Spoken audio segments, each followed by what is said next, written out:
Hello friends, welcome to Sahasra Manjari channel. இன்றைக்கி என்ன video பார்க்க போகிறோன்னா சிக்கன் வறுவல் தான் பண்ண போகிறோம். கொஞ்சம் டிஃப்ரெண்ட்டாக செய்யலாம் வாங்க. இந்த சிக்கன் வறுவலுக்கு தக்காளியே தேவைப்படாதுங்க, தக்காளி எல்லாமே செய்யலாம் வாங்க. எப்படி பண்ணுறதுன்னு பார்க்கலாம். அடுப்பு மேலே ஒரு கடாயை வச்சுக்கலாங்க. கடாயில் 4-5 ஸ்பூன் எண்ணெய் விட்டுக்கலாம்.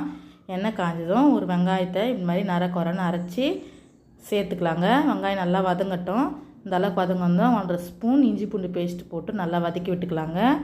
பச்சை வாசனை போகிற அளவுக்கு வதங்கந்தோம். நம்ம மஞ்சத்தூள் உப்பு போட்டு வாஷ் பண்ணி எடுத்து வச்ச சிக்கனை சேர்த்துக்கலாங்க.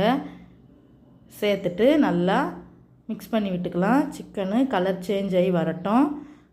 அது வரைக்கும் நல்லா மிக்ஸ் பண்ணி விட்டுக்கலாங்க. இந்த சிக்கனுக்கு தக்காளி தேவைப்படாதுங்க. தக்காளி ரேட்டாக இருக்கும்போது இந்த மாதிரி செஞ்சு சாப்பிட்லாம். ரொம்ப சூப்பராக இருக்குங்க. ரசம் சாதம், சாம்பார் சாதத்துக்கெல்லாம் ரொம்ப டேஸ்ட்டாக இருக்குங்க.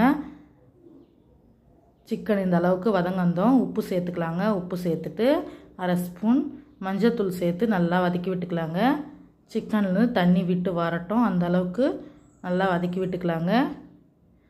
சிக்கனை நல்லா வதங்கினாதாங்க டேஸ்ட்டாக இருக்கும். இப்போது காரத்துக்காக 1 ஸ்பூன் மிளகாத்தூள் சேர்த்துக்கலாங்க. சேர்த்துட்டு அதையும் நல்லா மிக்ஸ் பண்ணி விட்டுக்கலாம். மேலே ஒரு கொத்து கருவேப்பிலை சேர்த்து வதக்கி விட்டுக்கலாங்க. வாசனை சூப்பராக இருக்கும். இந்த அளவுக்கு நல்லா வதங்கந்தோம். சிக்கன் மசாலா தூள் சேர்த்துக்கலாங்க. ஒரு பெரிய ஸ்பூனில் 1 ஸ்பூன் சேர்த்துக்கிறேங்க. சேர்த்துட்டு நல்லா சுருள வதங்கட்டோங்க.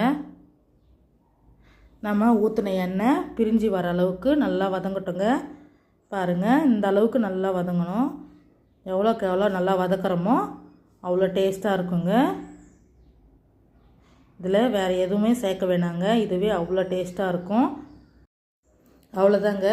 இந்த அளவுக்கு நல்லா சூப்பராக வதங்கி வந்ததும் எடுத்து சாப்பிட்லாங்க. சாம்பார் சாதம், ரச சாதத்துக்கெல்லாம் அட்டகாசமான சைடிஷ்ஷுங்க. நீங்களும் இந்த வீடியோ பார்த்து ஒரு தடவை டிஃப்ரெண்ட்டாக செஞ்சு பாருங்கள். இதுக்கு தக்காளி தேவைப்படாதுங்க. தக்காளி ரேட்டாக இருக்கும்போது இந்த மாதிரி டிஃப்ரெண்ட்டாக செஞ்சு பாருங்கள். செஞ்சு வீட்டில் கொடுங்க. ரொம்பவே டேஸ்ட்டாக இருக்கும். இந்த வீடியோ பிடிச்சிருந்தால் லைக் பண்ணுங்கள், கமெண்ட் பண்ணுங்கள், சப்ஸ்கிரைப் பண்ணுங்கள், ஷேர் பண்ணுங்கள் ஃப்ரெண்ட்ஸ். நீங்களும் இந்த மாதிரி டிஃப்ரெண்ட்டாக ட்ரை பண்ணி பாருங்கள். வாங்க ஃப்ரெண்ட்ஸ் சாப்பிட்லாம். Thank you friends. பாய்.